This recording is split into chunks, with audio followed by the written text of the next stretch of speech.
सितारगढ़ गांव में एक धनी सेठ रहता था। सेठ का छोटा सा परिवार था। सेठ की पत्नी और एक बेटा और एक बेटी थे। सेठ का अनाज का व्यापार था।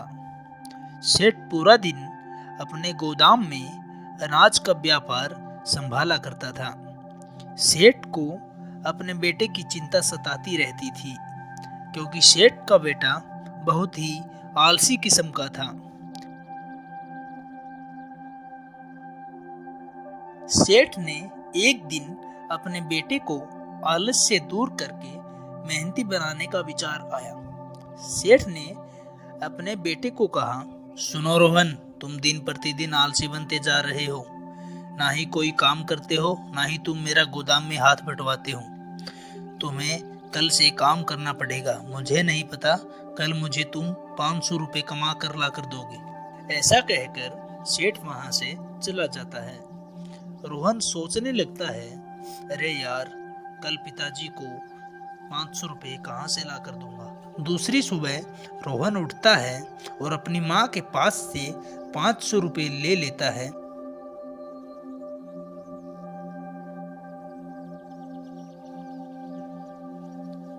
और गोदाम में जाकर 500 रुपये अपने पिता को देने लगता है। सेठ कहता है, जाओ रोहन, इन पैसों को कुएं में डाल कर आओ। रोहन बिना सोचे समझे 500 रुपये कुएं में डाल देता है। शाम को सेठ फिर 500 रुपये के लिए रोहन को कहता है, कल मुझे 500 रुपये और चाहिए रोहन, मुझे नहीं पता, तुम कहीं से भी ला कर देना। रोहन सोचता है, अरे यार, ये पिताजी को अचानक से क्या हो गया। कल वाले रुपए भी कुएं में डलवा दिए और अब फिर पैसे मांग रहे हैं। दूसरे दिन रोहन अपनी बहन के पास से 500 रुपये ले लेता है और उन पैसों को लेकर अपने पिताजी के पास चला जाता है। सेठ फिर से उन पैसों को कुएं में डालने के लिए कहता है और रोहन ऐसा ही करता है, उन पैसों को कुएं में डाल देता है। सेठ ने तीसरे दिन रोहन के पास 500 रुपये की मनसा और जताई।